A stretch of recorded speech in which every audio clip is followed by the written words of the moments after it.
Familia Mancio Varona, estimados alumnos y queridos padres de familia, vamos a dar inicio a nuestro tema el día de hoy, no sin antes recordar nuestro lema de la institución educativa: estudio, respeto y disciplina. De igual forma, tener en cuenta en casita tus normas de convivencia, tener una actitud positiva, predisposición para aprender y cumplir con tus actividades que se te asignan a diario, ¿sí? Vamos a dar inicio entonces, vamos a leer.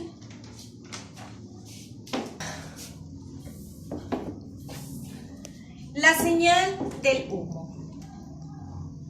Una vez un hombre había salvado de morir debido a que la embarcación en donde iba se hundió. Logró nadar hacia la isla más cercana. Allí, asustado y con miedo, se puso a orar.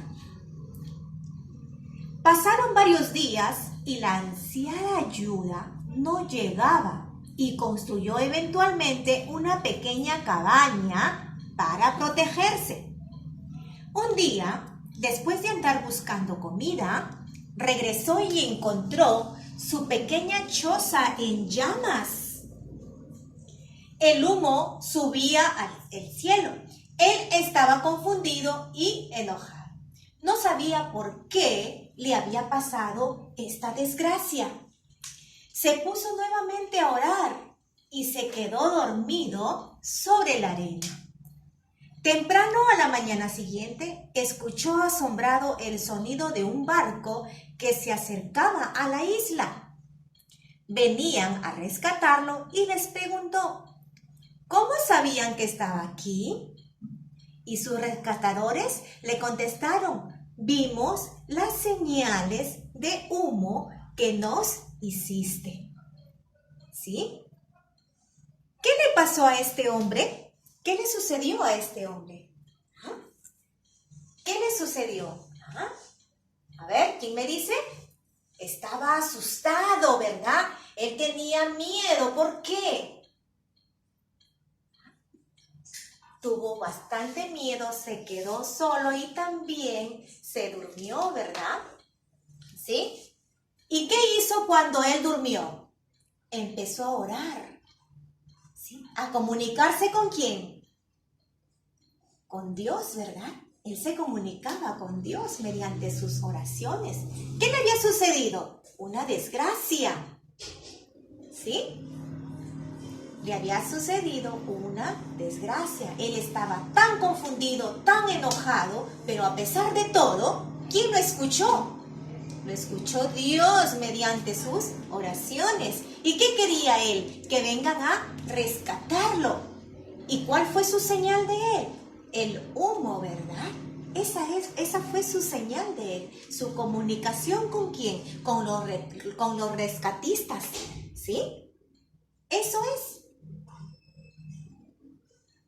Entonces, el humo fue la señal que le sirvió de comunicación entre el hombre y ¿quiénes? Y los rescatistas. Pues Dios también se vale, ¿no?, de diferentes medios, sobre todo de personas escogidas por Él, para comunicar. ¿Y qué quiere Dios que comunicara a todo el pueblo? El mensaje ¿de quién? De Dios, el mensaje de su Padre. ¿Sí? Eso es lo que quiere Dios. De esta manera nos podemos comunicar con Dios, ¿sí? Por ello Dios escoge, ¿no?, escoge a sus discípulos. De igual forma también escoge a otros personajes importantes también en el Antiguo Testamento, que vienen a ser los profetas, ¿sí? Los profetas. Tenemos aquí el siguiente texto bíblico. Vamos, Deuteronomio capítulo 18, versículo del 18 al 20. Vamos, con ayuda de nuestra Biblia, ¿sí? Nos ubicamos, vamos, escuchen. Yo les suscitaré de en medio de sus hermanos un profeta como tú. Pondré en su boca mis palabras y él les comunicará todo cuando yo le mande. A quien no escuchare las palabras que él dirá en mi nombre, yo le pediré cuenta. Pero el profeta que ose decir en nombre mío lo que yo le haya mandado decir o hable en nombre de otros dioses, debe morir. ¿Sí? Eso es lo que nos dice nuestro texto bíblico. Nos está comunicando sobre los profetas. Dará de parte de Dios un profeta. ¿Y de qué hablará? Ahí está. De lo que Dios le manda. Eso es. Nos está indicando aquí esta cita bíblica de Deuteronomio. ¿Sí? Deuteronomio. Ahora, ¿qué características debe presentar este profeta? ¿Qué características debe presentar? Debe ser un hombre bueno. ¿Qué más? Debe anunciar lo que Dios, ¿no? ¿Qué debe anunciar? Que Dios enviará a un Salvador. ¿Qué más? Debe transmitir, ¿no?, su mensaje. Los apóstoles transmitían su mensaje de Dios. ¿Sí? En nuestro Antiguo Testamento ahí vemos a los apóstoles. Y también, ¿ellos qué hacían? ¿Por qué creen que Dios elige a estos apóstoles? Porque ellos lo querían mucho a Dios, obedecían a Dios. ¿Sí? Obedecían sus leyes, obedecían sus mandatos. ¿Recuerdan de Moisés? ¿Sí? Las leyes, los 10 mandamientos, el decálogo. Ellos obedecían. Es por ello que Dios escoge a él. Ahora, ¿qué profetas tenemos? Tenemos 2 tipos de profetas. Profetas mayores y los profetas menores. No vayan a pensar que porque es, profetas menores, pero ¿por qué se les llama profetas menores? ¿Por qué? Porque su historia fue un poco menos. Eso es entonces. Esa es la misión de un profeta. De seguir, ¿no?, el camino, la comunicación para cada cristiano, para cada... ¿Sí? Observa el siguiente gráfico. Observamos el siguiente esquema gráfico. Los profetas que anuncian al Salvador. ¿Y qué son los profetas?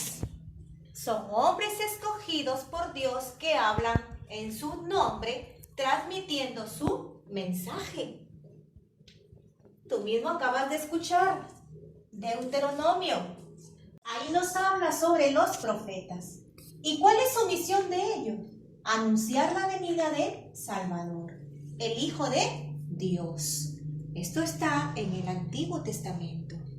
Es por ello que ellos seguían la ley, ¿no? La ley, el mandato que Dios le había dado a quién, a Moisés, mediante el decálogo. Muy obedientes. ¿Y cómo se clasifican? En 2. Profetas mayores y los profetas menores. ¿Quiénes encontramos en los profetas mayores? Está Isaías, Jeremías, Ezequiel y Daniel. Y los profetas menores está Oseas, Joel, Amós. Si te das cuenta, los profetas menores son 12. Ahí están Jonás, Miqueas, Nahum, Habacuc, Sofonías, Ageo, Zacarías y Malaquías. Aquí tenemos, mire, vamos a observar, acá tenemos a nuestros profetas menores. Algunos, ¿sí? Algunos profetas menores. Dice, son llamados así, no por ser menos importantes, ¿verdad? Porque son menores, no. Sino porque sus obras son menos extensas. ¿Y cuántos son? Son 12, mira. Son 12 libritos de muy diversa amplitud y contenido que abarcan desde mediados del siglo 8 antes de Cristo hasta el siglo 4 antes de Cristo. Aquí tenemos, ¿a quiénes tenemos ahí? Está Amós, Oseas, Nahum y Sofonías y Miqueas. ¿Sí? Ahí está. Amós fustiga implacablemente el lujo, la suntuosidad y la ambición insaciable causando de la esclavitud y miseria de los pobres. Luego tenemos también a Oseas. ¿Qué muestra Oseas? Muestra el amor a Dios infinitamente más grande, ¿no?, que la veleidad y el pecado humano. ¿Y Miqueas qué tenemos? Se enfrentó a profetas falsos. ¿Qué dijo? Anunció que Dios quiere que respetes el derecho y ames la misericordia y andes humilde delante de tu Dios. Luego tenemos a Nahum. Es el heraldo de la alegría, que celebra jubiloso la destrucción de Nínive. Y tenemos también Sofonías. De igual, si tú observas aquí, ellos son 12. ¿Sí? Ahí están, los 12. Luego tenemos a los profetas mayores. ¿Y quiénes están ahí? Tenemos profetas mayores. Jeremías. Se nos dice que era él, Anatot, padeció desde azotes hasta ser abandonado en estanques o encerrado entre rejas. Y murió en Tafne por el pueblo. ¿Sí? Ahí está. Tenemos a Jeremías. Luego tenemos a Ezequiel. Fue el primero de los profetas hebreos importantes en considerar las consecuencias últimas de la retirada del Espíritu de Dios de su pueblo elegido. Ahí está.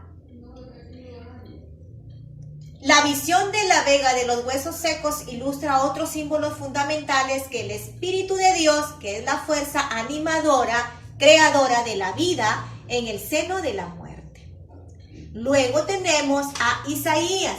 Fue uno de los profetas de Israel en el siglo 8 a.C. ¿Qué hizo? Profetizó durante la crisis causada por la expansión del imperio asirio. Escribió por lo menos la primera parte del libro de la Biblia, que lleva su nombre. Si tú revisas la Sagrada Escritura, allí vamos a encontrar a todos los nombres de los profetas. ¿Sí? Revisa tu Biblia, te invito para que revises tu Biblia. ¿Ya? Muy bien, luego tenemos al profeta Daniel. ¿Sí? Muy bien. Entonces, ¿en qué concluimos?